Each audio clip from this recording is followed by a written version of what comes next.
I don't know whether it's firmly on the recovery path, but it probably has at least passed the bottom, we hope.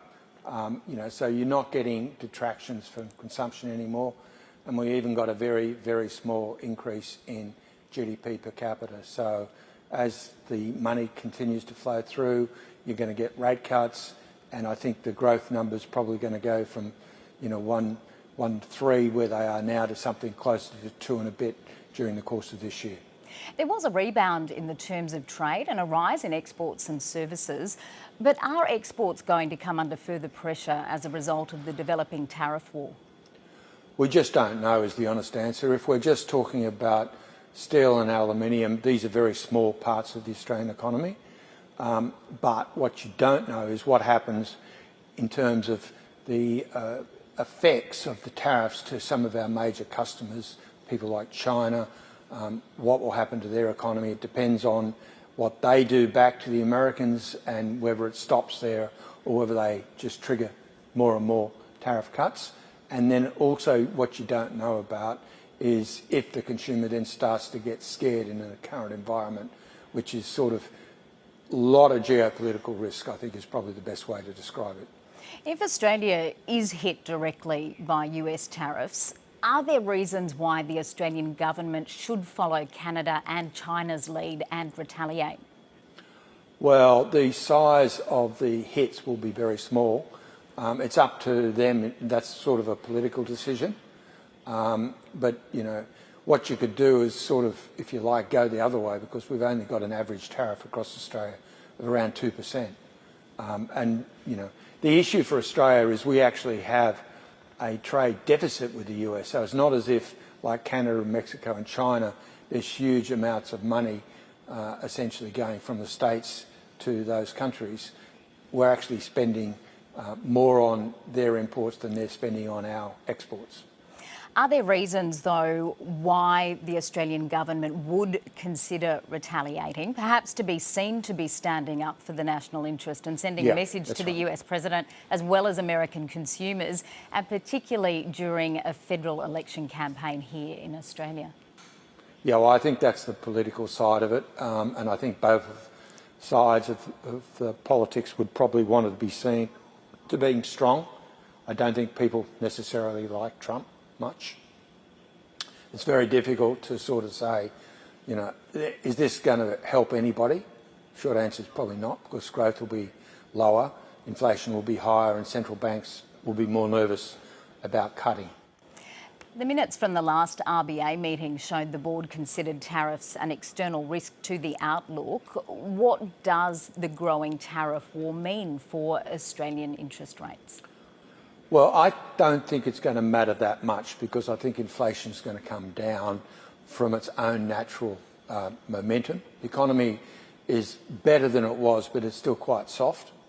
And, our unemployment rate's still pretty good.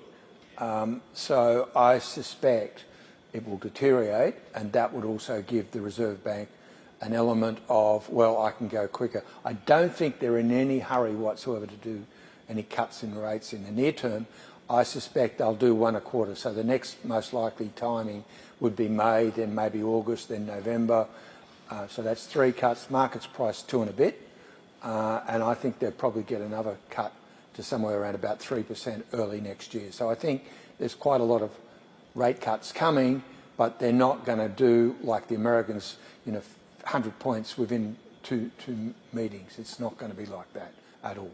I've got a bit of a cheeky question for you now. Over your 32 years in the job, I think you've anticipated some 360 rate calls, including 40 rate cuts and 40 hikes. How many did you get right? I've got no idea. I'd always say to people that if you get about 80 to 90% right, that is good. But there have been times when the whole market has assumed nothing would happen, and they've either cut or increased. So you can never get those right. And I always say to people, well, remember they're people too. They're economists, most of them are economists. And so, we can be right, they can be right. And they can be wrong. So you just don't know. Drawing on all you've learned from the 1990s recession, the COVID pandemic and supply chain crises, How would you describe this moment as the global economy faces some pretty dramatic geopolitical shifts? It's geopolitical shifts, but it's probably, touch wood, not as severe, or certainly, hopefully it won't be like COVID. And I don't think it'll be like 1990, where we didn't really know about a recession until 6 months later. And when I say we, I meant I was head of forecasting modelling in Federal Treasury.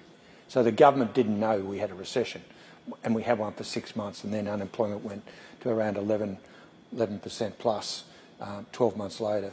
But I suppose the other thing I'd generally say from my period in economics, which is 40 odd years if you add the Treasury and Reserve Bank together, you would basically say it's really important to understand the importance of confidence, and people basically saying, you know, I don't understand what's going on. And I always say to people, you know, when I was at the OECD and we were sitting on the committee, basically questioning people, why did they get it so wrong in 1989 and 1990?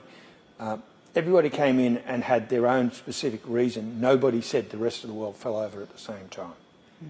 And so that's what I come back from the OECD, and that was the number one lesson for me. And unfortunately, you know, you just don't know what Trump's going to do and what, you know, China's going to do in terms of, you know, if they do one more and that's it and they're finished, that's fine. But if they just keep writing things up, you can get into serious trouble. So you could get an equity market fall that's really substantial, and that would cause real effects here. Well, Alan Oster, it's been absolutely terrific to have your insights here on The Business and the ABC. It is time to say, hasta la vista. Okay. Thank you very much. It's been a pleasure to be on the program.